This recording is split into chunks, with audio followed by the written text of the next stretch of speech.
So this is the time for the final showdown between India and New Zealand. तो आज बहुत ही cracker of the match होने वाला है इंडिया और न्यूजीलैंड के बीच, जो कि T20 वर्ल्ड कप 2026 का फाइनल होगा अहमदाबाद पे ही, जो कि दुनिया का सबसे बड़ा क्रिकेट स्टेडियम है।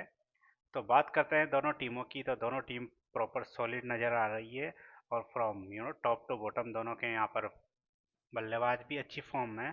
कुछ कंसर्न हो सकते हैं, जैसे कि टीम इंडिया के लिए अभिषेक शर्मा की फॉर्म कंसर्न बना हुआ है, क्योंकि अभी तक वो जिम्बाब्वे के अलावा अगर देखा जाए तो सभी मैचों में फ्लॉप रहे हैं।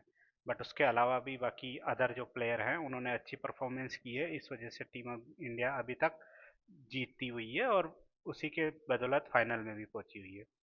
बात करते हैं न्यूजीलैंड की, तो उनका भी कुछ हाल ऐसा ही रहा है। उनके जो ओपनर हैं उन्होंने काफ़ी अच्छी बल्लेबाजी की है, रन भी बनाए हैं, बट कुछ क्रूशल टाइम पे वो कभी कभी विकेट भी खो देते हैं। तो यही है आज का मैच होने वाला है दो टीमों के बीच। वन इज फायर पावर और द अनदर वन कूल काम कंपोज्ड। तो बात करते हैं हम ओपनिंग पेयर की।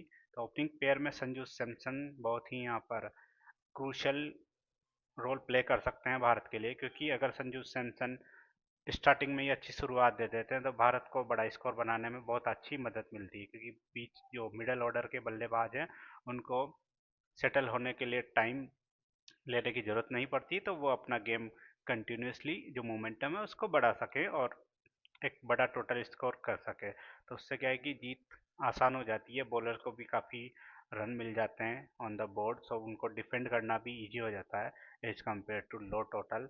और बात करते हैं हम मिडिल ऑर्डर। तो मिडिल ऑर्डर में भी अगर मैं बात करूं, शिवम दुबे बहुत अच्छा प्रदर्शन कर रहे हैं, और उसी के साथ हार्दिक द कुंग फू पांड्या भी अभी तक बहुत अच्छा उन्होंने परफॉर्म किया है, और मैच में भी काफ़ी जीत भी दिलाई है इंडिया को। और बात करूँ तिलक वर्मा अच्छी फॉर्म में है, और सूर्य कुमार यादव भी एक दो मैच को छोड़कर बाकी उन्होंने भी बहुत अच्छा परफॉर्मेंस किया है। और अगर बात करूँ यहाँ पर मैं लोअर ऑर्डर की, तो लोअर ऑर्डर तक तो बात आती ही नहीं है, बट लोअर ऑर्डर में भी यहाँ पर अक्षर पटेल तक हमारे पास बल्लेबाजी है, तो डेप्थ बहुत ज़्यादा है, इस वजह से हम हमेशा ही शुरू से ही फायर पावर यूज करते हैं। और बात करूँ बॉलिंग की, तो बॉलिंग में भी हमारे पास जसप्रीत बुमराह है। हाँ, वरुण का थोड़ा सा यहाँ पर कंसर्न हो सकता है, क्योंकि लास्ट मैच में बहुत महंगे हुए थे, बट वो मिस्ट्री स्पिनर हैं और कभी भी वो कमबैक कर सकते हैं। तो हम आशा यही करेंगे कि आज वो कमबैक करें, और मैं यही उम्मीद करूंगा कि टीम विदाउट एनी चेंजेज इसमें आए, और चेंज अगर होगा तो एक ही चेंज हो सकता है कि कुलदीप यादव को खिला सकती है, ताकि वो मिडल जो कि कंसोलिडेटेड ओवर होते हैं वो 14 टू मतलब 7 से 14 के बीच, उसमें उनकी जो रन गति को धीमा कर सके, इसी वजह से। और बात करें अगर न्यूजीलैंड की, न्यूजीलैंड के भी यहाँ पर फिन द फैंटेस्टिक एलियन है। उन्होंने जो पिछले मैच में जो प्रदर्शन किया था, वो साउथ अफ्रीकन पंटर को हवा में उड़ा दिया था। मतलब साउथ अफ्रीका को जो एक टैग है, चौकर्स का टैग मिला हुआ है, वो उनको बता दिया था कि तुम चौकर है और घर जाओ। घर ही भेज दिया था बिल्कुल, जो कोलकाता में जो धोया था। और वही टिम शाइपर्ट, द टिम टोर्नेडो शाइपर्ट है, वो भी उसी फॉर्म में है। तो वो भी मतलब दोनों को अर्ली विकेट लेना भारत के लिए बहुत क्रूशियल होगा, क्योंकि अगर ये दोनों यहाँ पर टिकते हैं और रन बनाते हैं तो भारत के लिए बहुत मुश्किल हो जाएगा जीतना।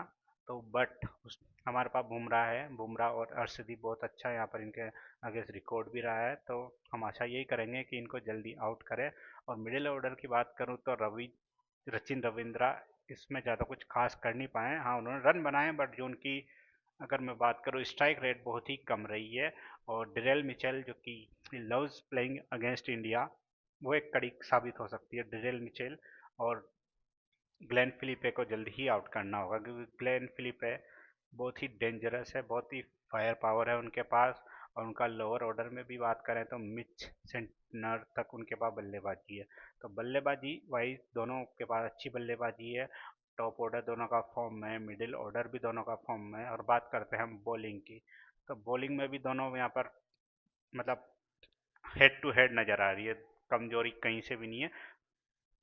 तो ये तो हो गई बात टीम का एनालिसिस की। तो हम बात करते हैं लास्ट के रिकॉर्ड, प्रीवियस रिकॉर्ड के। अगर ओवरऑल बात करूं तो इंडिया और न्यूजीलैंड के बीच जो अभी तक ओवरऑल मैचेस हुए हैं उसमें इंडिया अपर हैंड है, इंडिया के पास एज है, क्योंकि इंडिया ने अभी तक 16 मैचेस जीते हैं और न्यूजीलैंड ओनली 11 मैच ही जीत पाई है।